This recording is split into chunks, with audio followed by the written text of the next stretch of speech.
Thank you sir. चलो আমি মনে করি সমস্ত ত্রিপুরার রাজ্যতে যে পরিস্থিতিটা তৈরি হয়েছে রাজনৈতিক, আপনারা দেখতে পেয়েছেন ইতিমধ্যেই বিজেপির মতো দলকে একজন সিটিং চিফ মিনিস্টারকে সরাতে হয়েছে। মানে বিজেপি নিজেই বুঝছে যে বিজেপি দলের গ্রহণযোগ্যতা ত্রিপুরা রাজ্যতে কমে যাচ্ছে, কিন্তু বিকল্প কে?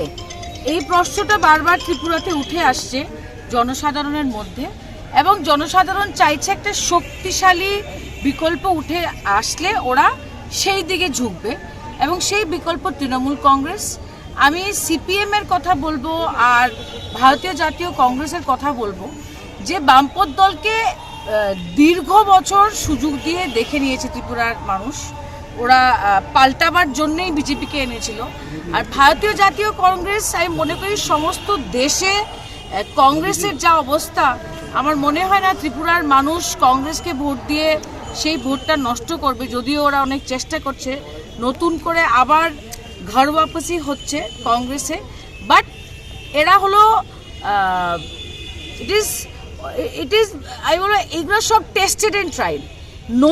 নতুনত্ব যদি ত্রিপুরার মানুষ চায়, আমি মনে করি সেই বিকল্প তৃণমূল কংগ্রেস।